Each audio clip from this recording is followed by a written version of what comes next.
Hey, how's it going, everyone? Did you like my did you like my intro? It was pretty good, wasn't it? Do you want to see it again? Okay, let me see it again while I'm just making sure this is working on everything.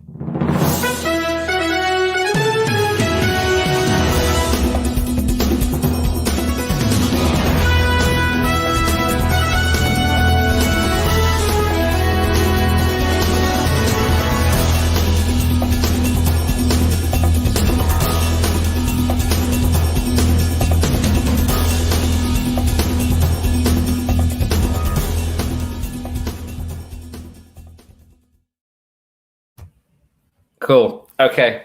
Thank you to anyone who's tuned in to listen or to watch.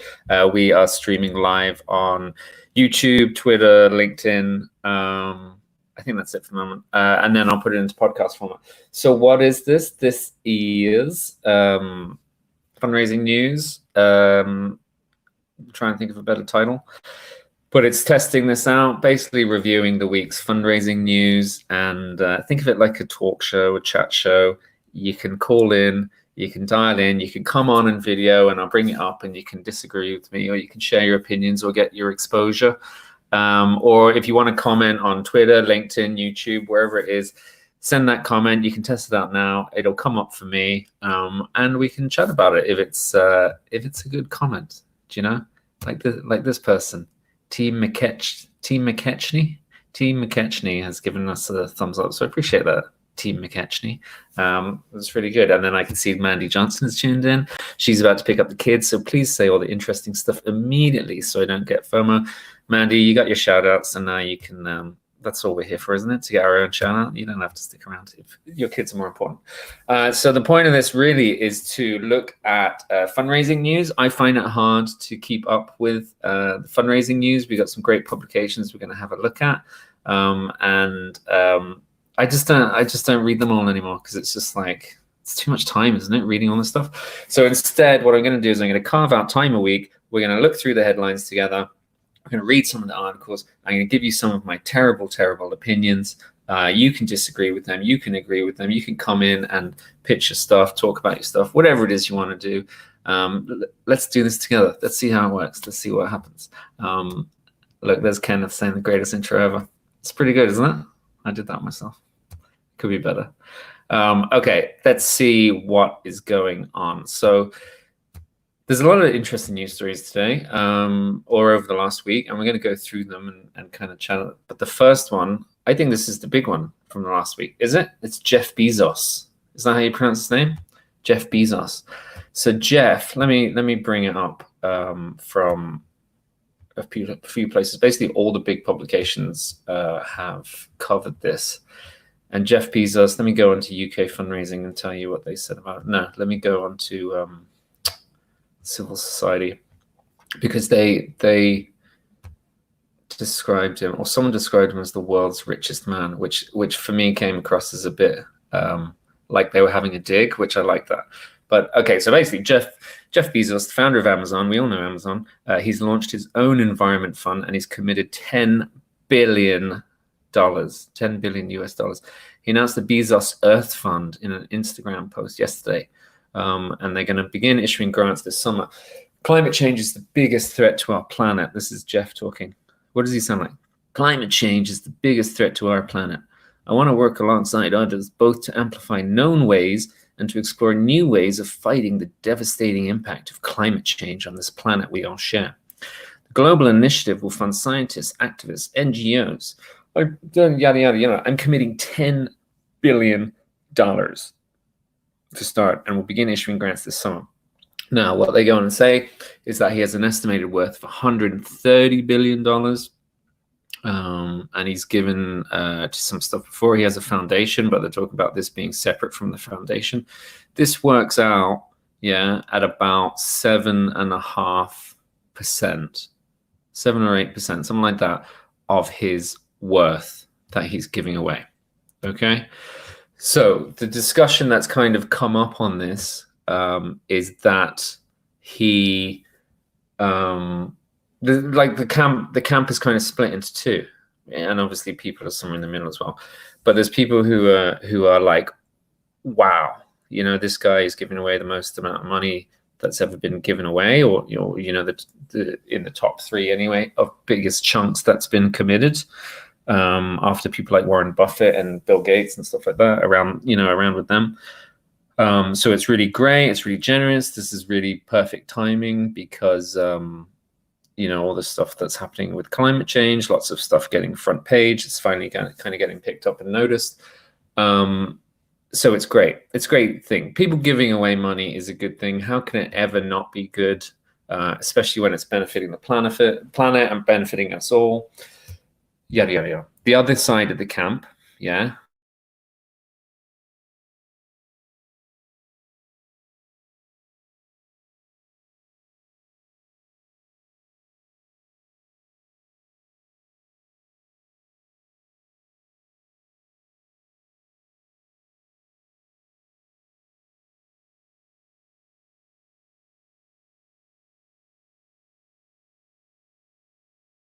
Or connection. Crummy hotel connection.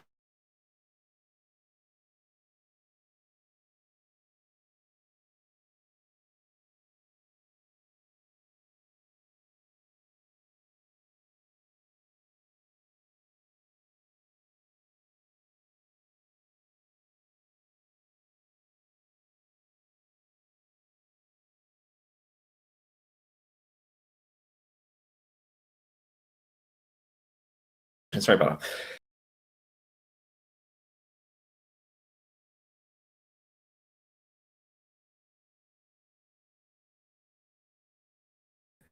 Sorry, I don't know what happened there. Okay, the criticism of Jeff Bezos is that the negative impact he's already having on the planet, it's like he's buying his way out of that. Yeah. And so, in terms of underpaying his staff, there's so much coverage about how bad working conditions are for Amazon staff, that they're not getting a living wage, that they're not allowed to use the bathroom, that if they complain or if they say anything, that they get fired. You see stuff like the Amazon putting out like staff members who are like cult staff members on their social media saying Amazon's the greatest place to work. I love my job. And they're like clearly not real people. There's just all these criticisms of Amazon. There's criticisms of the environmental damage Amazon is having. And so, you could argue that him giving money is like dutiful as opposed to generous, and that kind of thing. So, I mean, the other thing, okay, where do I sit? Where do I sit on this? I sit on this, that's both right. Nobody's giving should ever be criticized.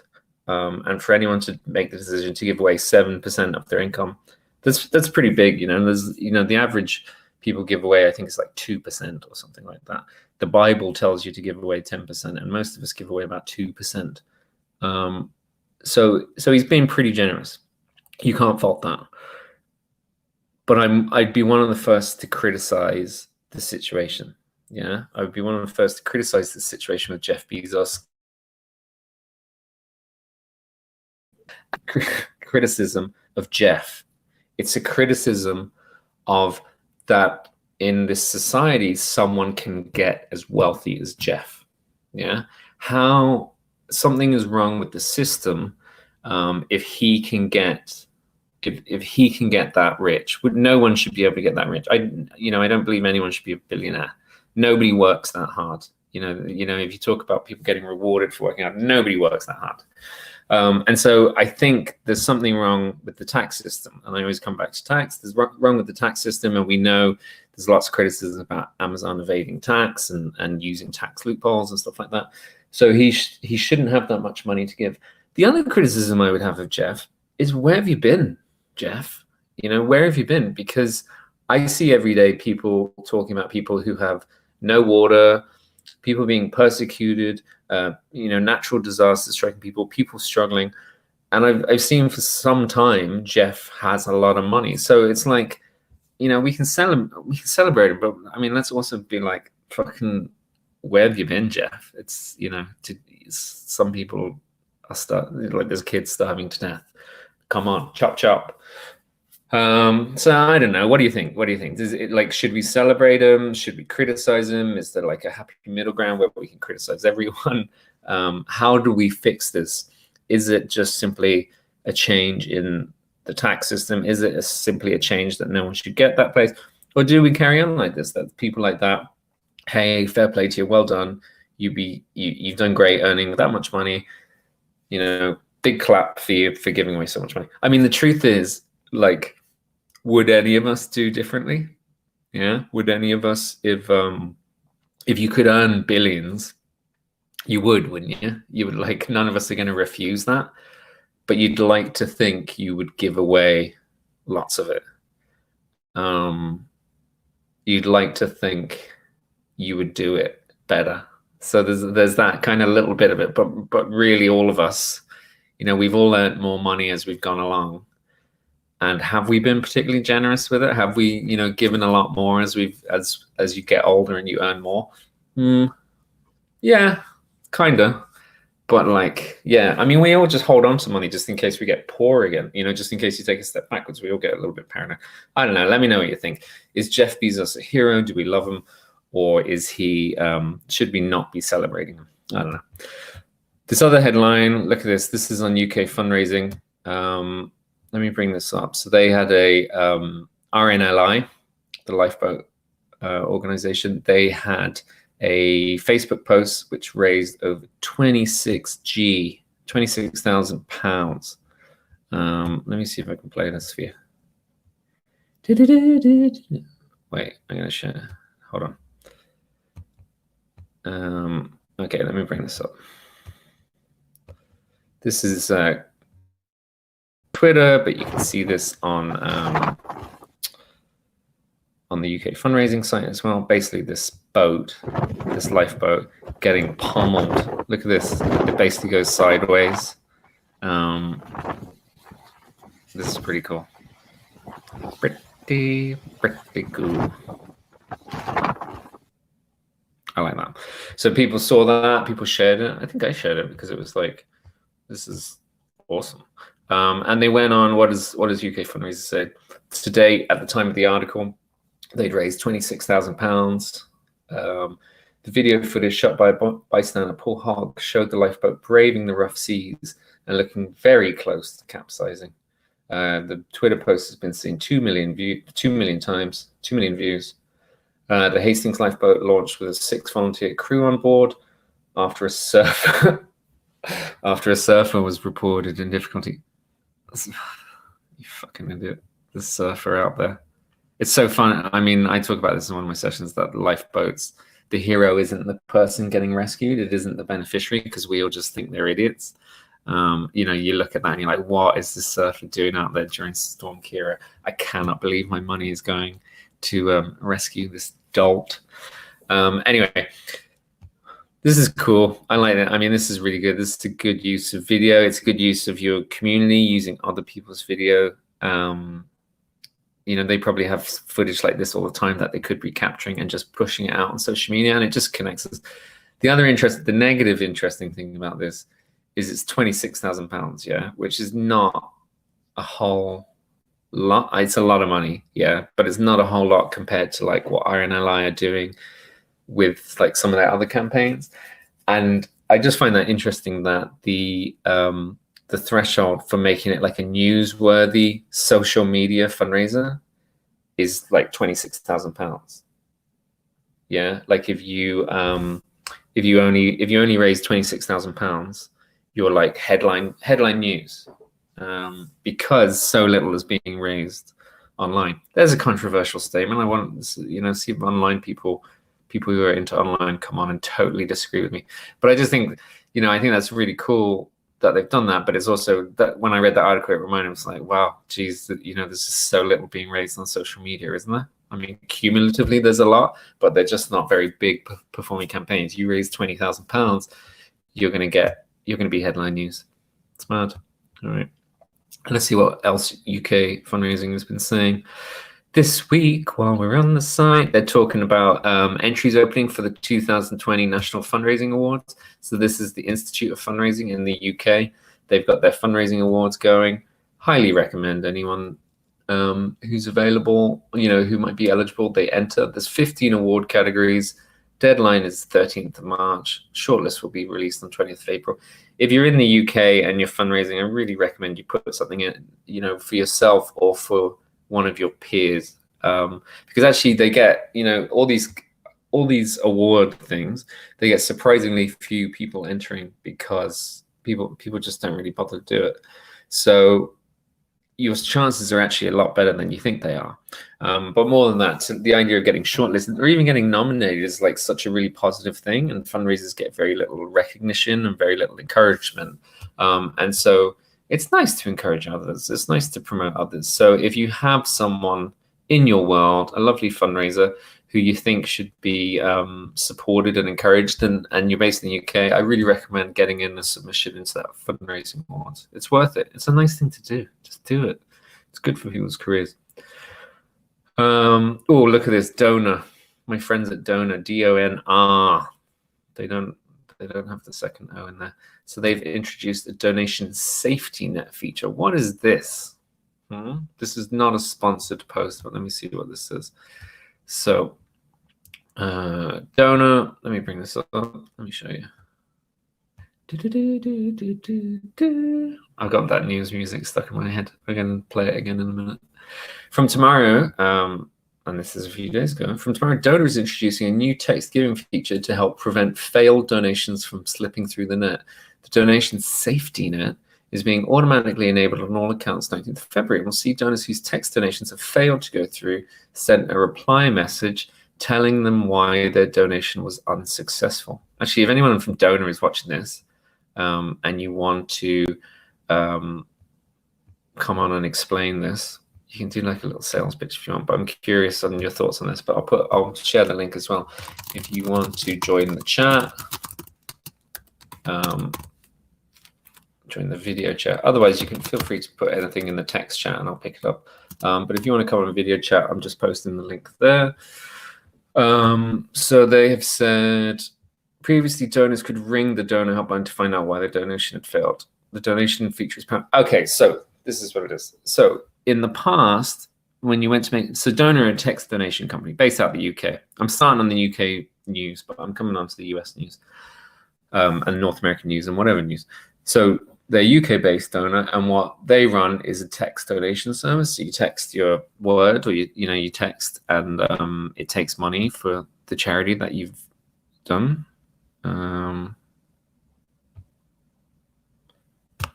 Sorry, I'm getting a weird error message.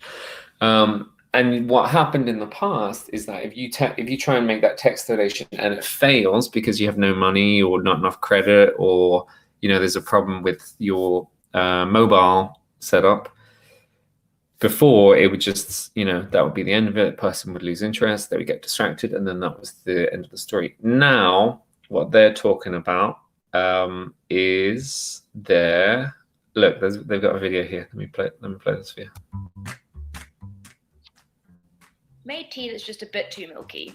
Smudged your eyeliner. Forgotten to top up your phone's credit. Fails happen. And whilst we can't fix your tea, we can give supporters who have run out of credit another way to give. Introducing our donation safety net. So how does it work? Say one of your supporters texts your keyword to make a donation, but they don't know that they've run out of credit or reached their monthly spending limit. We'll send them a text letting them know why their donation was unsuccessful, as well as give them the opportunity to donate via card. All they'll need to do is click the link in the text and fill in their card details. Just like with a standard text donation on Donor, the fee structure is still completely risk-free. You'll only ever be charged 5% on a successful donation, as well as the standard Stripe processing fee. And voila, you've turned a fail into a success and given your supporters another chance to be part of your campaign. To find out more, go to donor.com. That's cool. So what does that mean? That it's kind of surprising that wasn't already in place, isn't it? I suppose, we don't necessarily have stuff integrating like this, but the person tries to make the donation, epic fail, and then they've got this thing that they're calling a safety net, that they come in, Donor comes in, and they prompt them to make the donation in a different way. This makes a lot of sense, doesn't it? And so people go on and they make a credit card donation through the link. I like that. It'd be interesting to see what the stats are.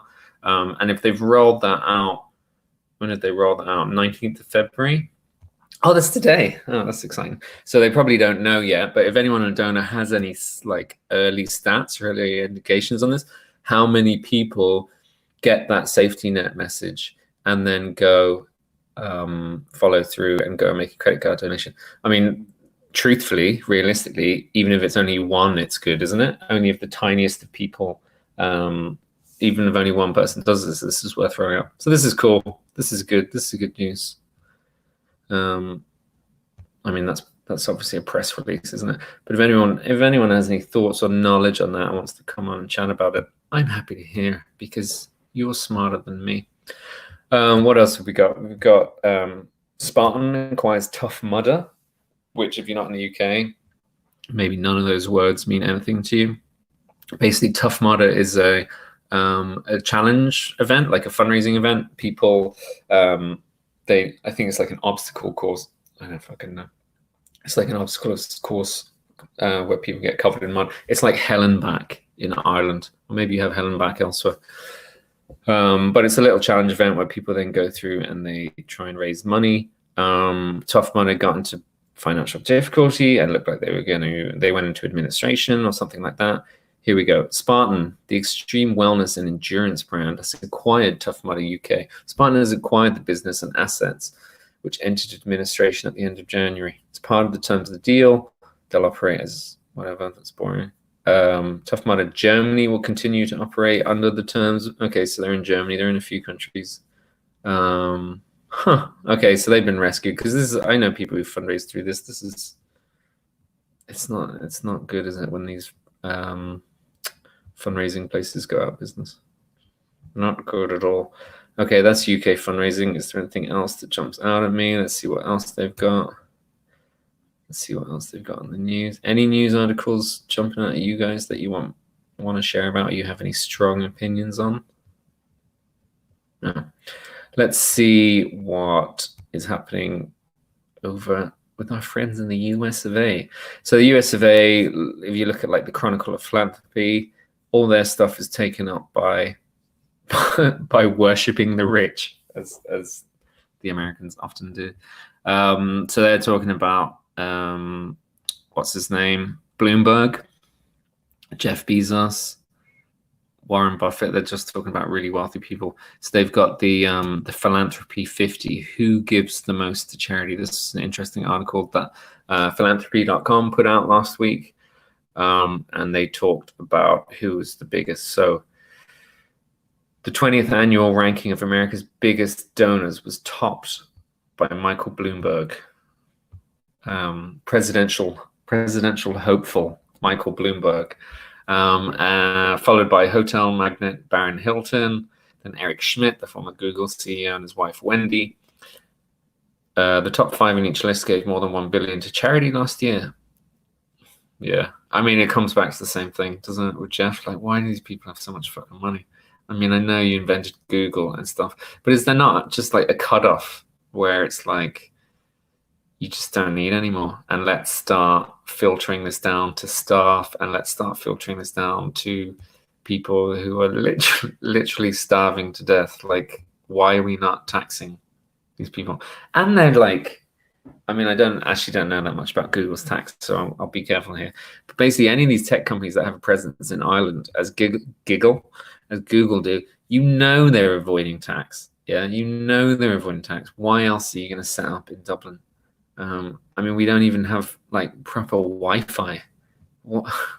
So they're obviously shafting someone. Yeah, I don't know about that. That's the Chronicle of Philanthropy. I actually don't subscribe to the Chronicle of Philanthropy yet, so I can't access some of these articles. But they're just like, they're talking a lot about their richness report, or the most generous people. And this is what I said on Twitter the other day. Yeah, the what does that mean? Survival Facts says produce and get money. That sounds like a rap song, or like a white boy rap song. If I was the whitest rapper alive, I would say produce and get money. So, sorry, I've got someone messaging me here. I don't know what that means. What was I saying? Can't remember. Something about producing, getting money. Yeah, the most generous. Yeah, the most generous. These reports are always done up by how much they give.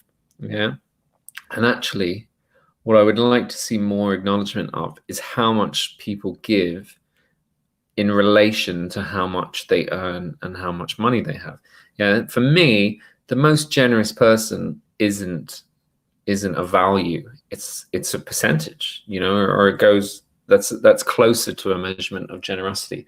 If you only have $1,000 in the bank and you donate $1,000, Jesus, you're generous. Like you're crazy generous. That's awesome. That's so good.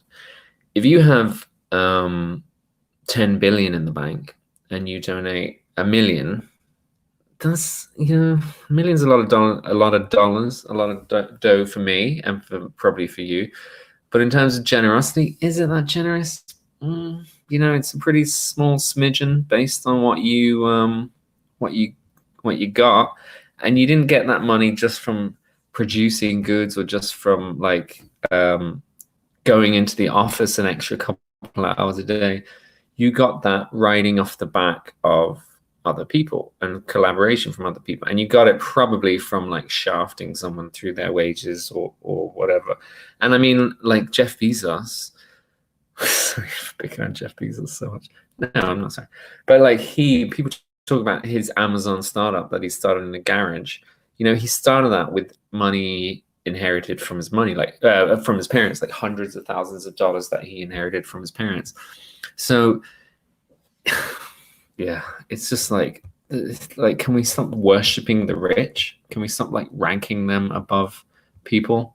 I don't know.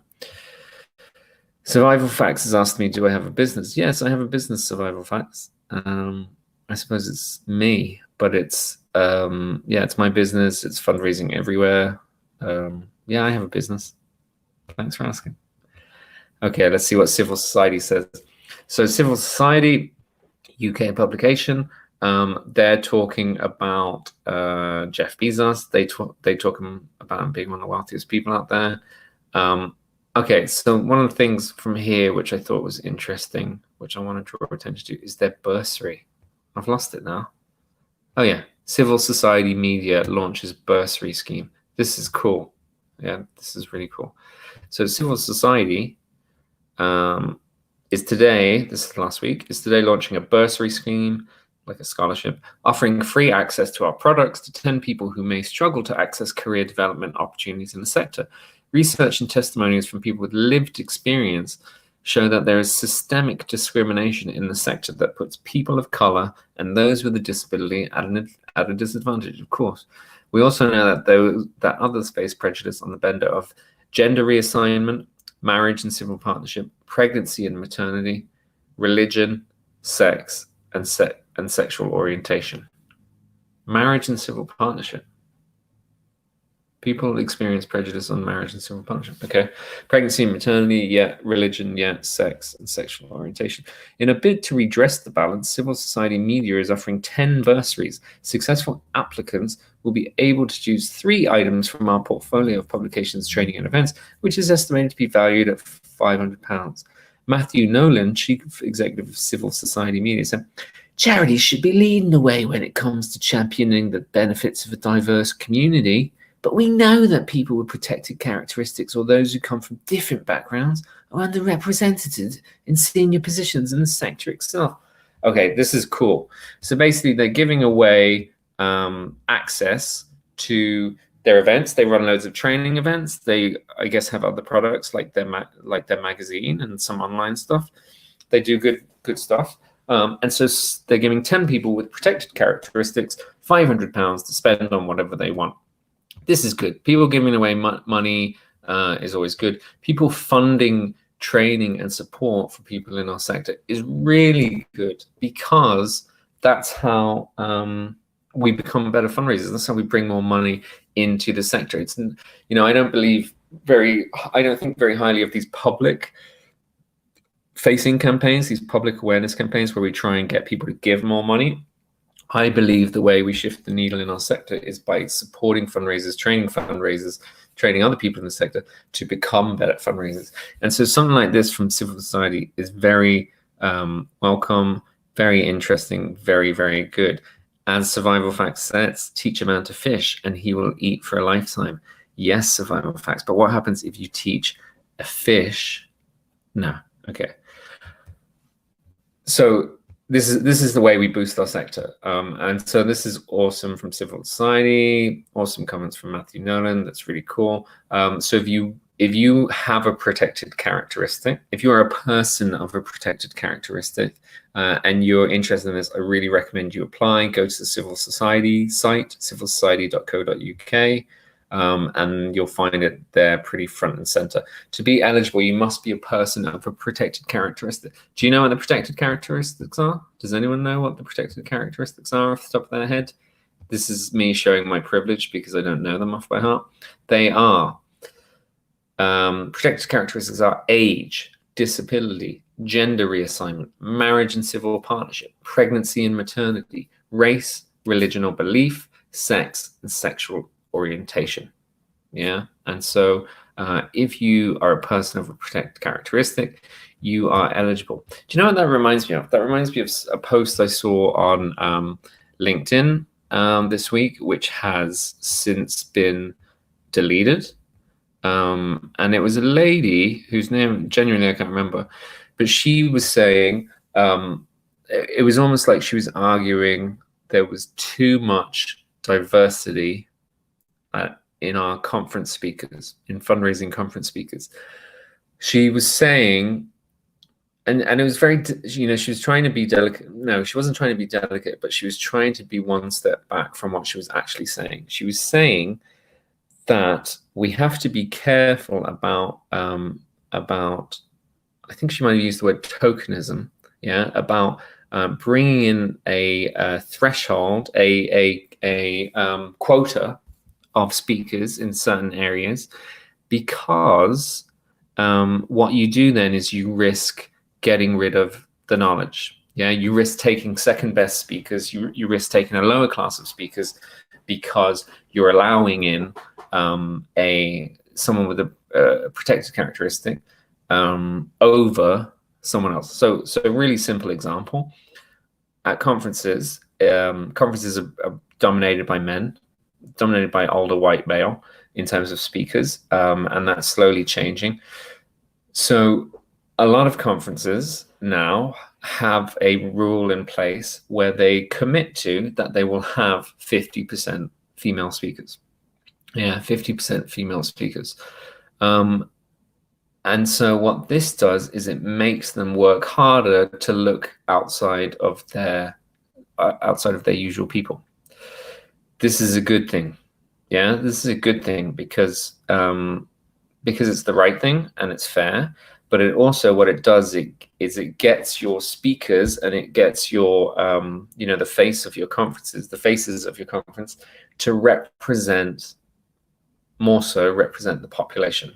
Yeah, 50% of the population are women, 50% are men. In our sector, more than 50% of people are women. And so when they look at a conference and they see predominantly men, they see people who are not them. They see people who are not speaking on their behalf and not allowing, and not encouraging them. So by putting in these quotas, I'm a strong believer in these quotas and working hard to be diverse in our speaker lineup and things like this, things like what civil society is doing, because very naturally, we have a tendency to be biased. We have a tendency to discriminate. We have a tendency to lean towards, and we've seen that. This is what happens when we think we're being fair. We still end up bringing in more men and more white people and more able-bodied people, disproportionately to what the population is, disproportionately to what our audience is. So we're not good at doing this. So we need quotas to force ourselves, to make ourselves think twice about it. And there's an article about it. Let me see if I can find an article about this, because this came up in the board of SORP. So SORP is the where is it? SORP is the accounting standards, so accounting standards for nonprofits, and they recently just updated their board. Why can I not find this now? Let me Google it. SORP board. SORP board. Is it the board or it's like the committee? And so what they did is they were assigning their new committee. Here we go. Look, it's in the Accountancy Daily. Who have, I don't think they're going to mention it, but look, they have reduced the size of the committee from 21 to 19 members. They've been it's been revamped. The joint chairs are Miles McKeown, Nigel Davies, Laura Anderson, and they filled it up. And there's no mention in this, yeah, but the majority are men. Yeah, the majority are men. Why? Why are the majority men? The majority are men because they've chosen for the majority of men. Yeah, you know, it's not that we have a high percentage of men who are smarter, a high percentage of men who are willing to do this. Maybe we do. Let's come back to that one. Percentage of men who are willing to do this. You know, if everything was equal, yeah, and women and men had the same opportunities to get into accounting, to get into the nonprofit sector, to get into stuff that deals with SORP, then what we would see is quite naturally an equal intake of people onto this committee, onto this board, who are male and female. I'm keep talking about male and female, but you know, the same thing is going to apply to all of these characteristics. Now, what this person on LinkedIn was saying was that if you force it that it's going to be 50% men and 50% women, what you're doing is you're getting rid of the men on this committee, on this board, who would have been better than the women you're going to take in. They would have been better. They would have been smarter. And so you're sacrificing quality to do this. Yeah. And that is bollocks. Yeah. It's bullshit. It's bullshit. Because it just is. Because it's an equal level of intelligence. There's going to be people who are there who are equally experienced. If there are not people who are equally experienced, if there are not as many women who are as experienced, women who are willing to do it, it's because of the systems we have in place, which have, again, discriminated against women and people who are underrepresented. So we have to do something to change that. And it starts by these quotas on these committees, these quotas at conferences, these quotas on students that are taken in, these quotas in schools. These quotas, we have to do them to equalize these opportunities. So what this woman was saying was that, you know, you're gonna, you know, if you're gonna have more men, it's fine. It just happens like that sometimes. And what I was asking was that, you know, if you did that, yeah, if you were completely neutral, and you saw more men at the conference, and we see that sometimes when people freak out and we get into, you know, we call them out, someone calls them out. But then quite naturally, what you would see is other conferences where there's more women than men. That would happen as well because it's random, right? But you don't see that. You don't see conferences, you don't see committees where there's more women than men, unless it's something to do with the very issue. Yeah, we get women on, we get women speakers because it's a conference about women's issues or women speakers. If you look at a conference, if you see a person of color speaking, if you see a woman speaking, they're probably talking about their experience as a person of color, or their experience as a woman, or their experience as someone with a disability, as opposed to just talking about their expertise like everyone else is talking about. And that's because of how we approach it. So it's a whole, you know, that's a whole mess and a whole conversation. And I'm curious to hear what anyone, if anyone has any thoughts, if you want to comment. But my point is, civil society launching a spiritual scheme is great because it tackles things like this slowly and steadily. The other article about SORP appointing way more men than women is bullshit. Yeah, they have messed that up. They have made a mistake, and it's not acceptable, and they need to go back and look at this. And if I can find that article as we continue looking, I'll find it.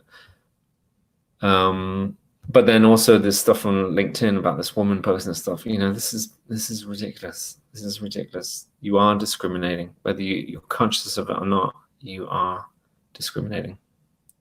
Don't know why I can't find that article. Okay, let's see what else civil society is saying while we're here. The bursary scheme.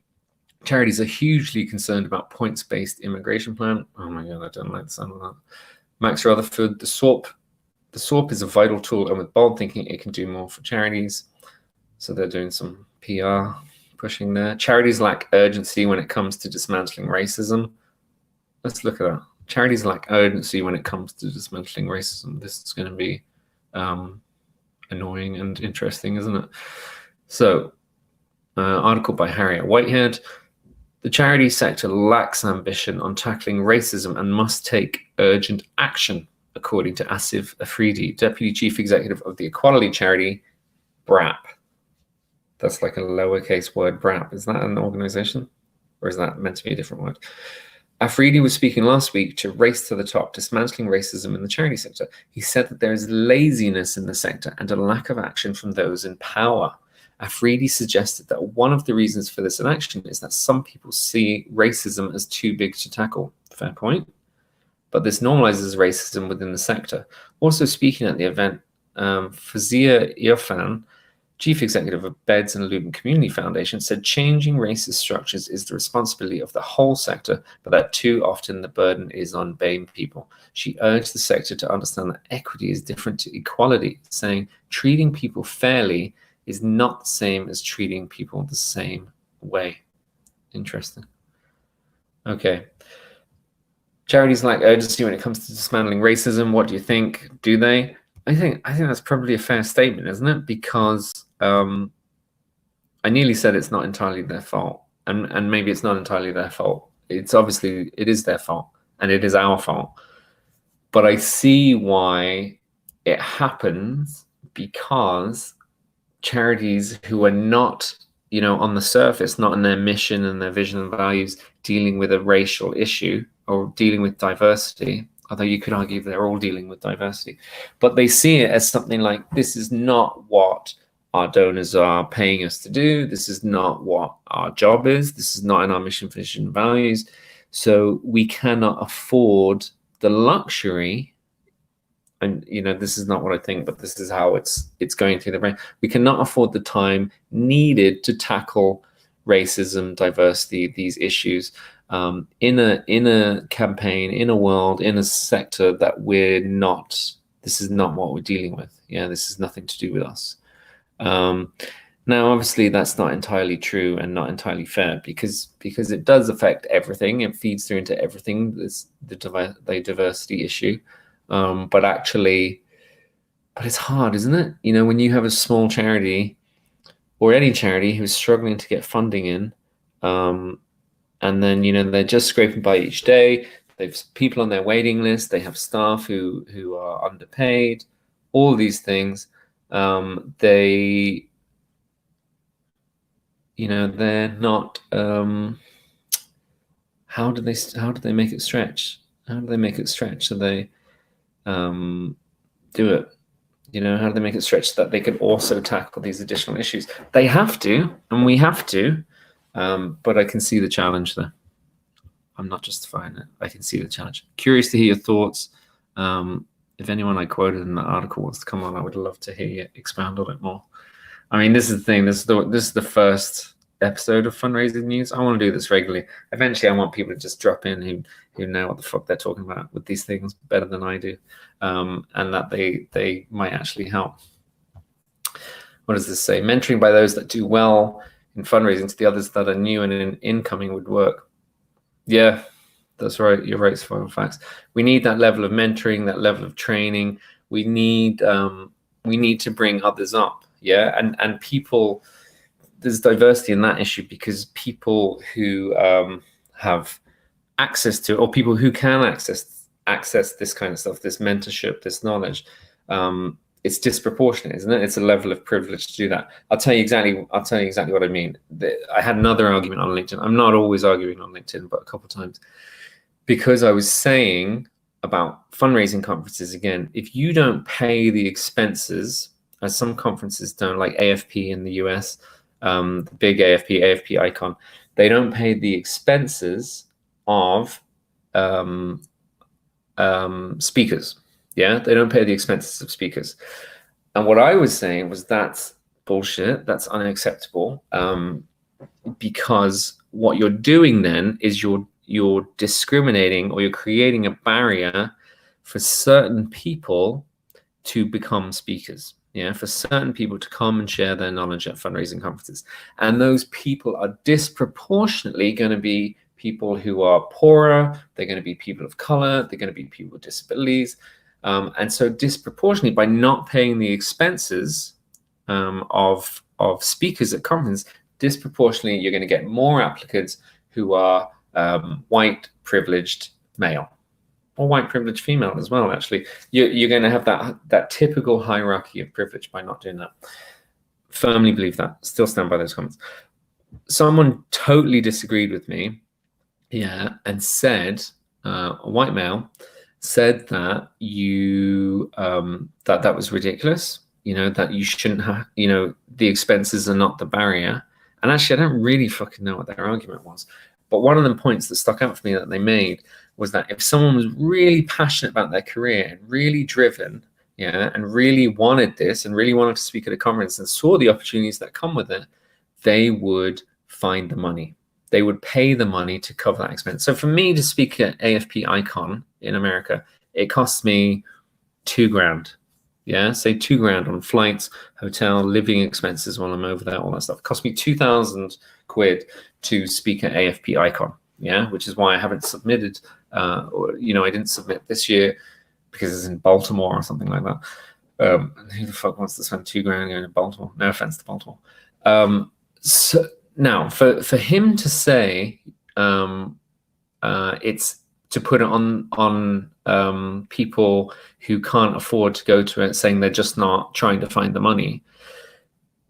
Isn't that just like perfect example of white privilege? Yeah, because what's happening is if you can't get that money, you can't get that money. It doesn't matter how much you want it.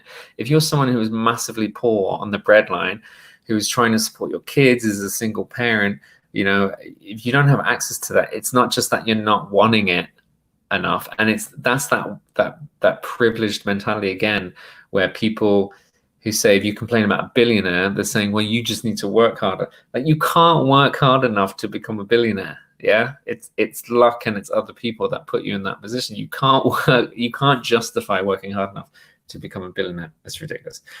Anyway, so that's the article. Charities lack urgency when it comes to dismantling racism.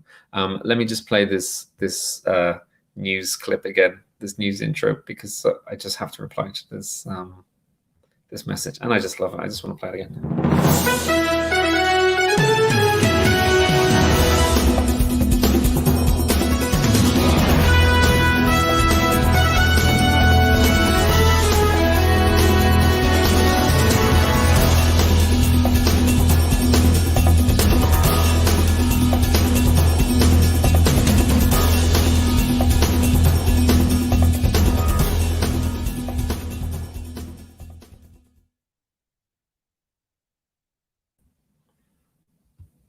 So there you go.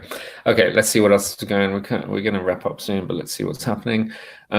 Caroline Flack quoting t-shirts raises 200K for Samaritans. That's the headline today over at Third Sector. I'm going to read this. Trigger warning. If you don't know who Caroline Flack is, she is from Love Island and some other stuff. And she died by suicide this week. I think it's suicide, or that's what the rumors are.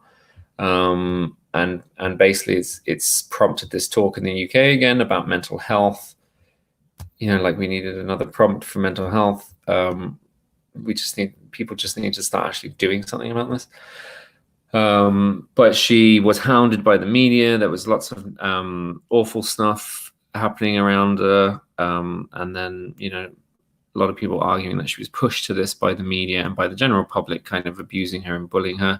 So she has, by the looks of it, there is these hashtag Be Kind t-shirts, in a world where you can be anything, be kind. And it looks like In the Style UK are the ones behind this, that they have created this Be Kind t-shirt, which is raising money for the Samaritans, and they've hit £200,000 for the Samaritans. So catching the wave of this big news story, which people are, really affected by and really upset by, and want to do something about it. This organization, this company In the Style, partnering with Samaritans to actually raise some money from it. That's nice. Here's a headline just come in from Third Sector: 2 Oxfam workers killed in an attack in Syria. The charity condemns the attack that caused the deaths of 2 aid workers. That's awful. That's horrible. Do you remember that movie with Angelina Jolie? What was it called? Angelina Jolie and that dude, and they were aid workers, and they were talking about how it used to be that aid workers were protected. You saw the Red Cross, you saw, that they were humanitarian workers, and it was off limits. You just never did anything about that. And then over the decades, what's happened is these aid workers have become like collateral, that you can attack them to make an impact, and that they are, it's no longer off limits. And I just thought that was really interesting, that the way it's shifting, but that's really awful. And yeah, sorry to hear that. And thoughts going out to Oxfam and everyone who's having to deal with that now. Fuck, that shit. Okay. Right, let's see the last couple of news stories before we wrap off. We've got in Ireland, Irish Times said the charity fundraiser has failed to meet lawyers over missing funds. Lawyers have asked if the missing businessman is on a gap year. Lawyers for the liquidator of collapsed charities fundraising service Pembroke Dynamic and 2 related entries have asked if its boss is currently on a gap year. Lawyers being cheeky. After hearing he is currently in Munich, Jared Meehan for the company's liquidator told the High Court that his client wants to progress proceedings brought against businessman Peter Conlon in 2008. Mr. Conlon was due to attend the offices of the liquidator, but he failed to show up. So he's on the run. He's in the run in south of France, Swiss state, Zurich. He served 12 months in a Zurich prison.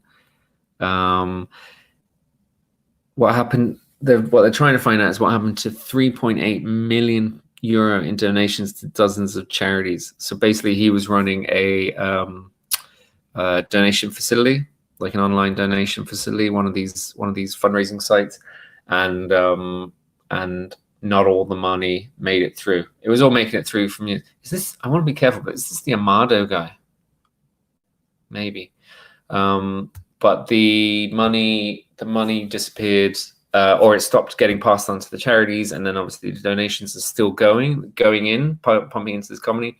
He's obviously in a bit of financial difficulty, bit of jiggery pokery. He ends up taking the money. It's millions and millions of pounds. This is not good. This is not good. Any thoughts? What do we do with someone like that?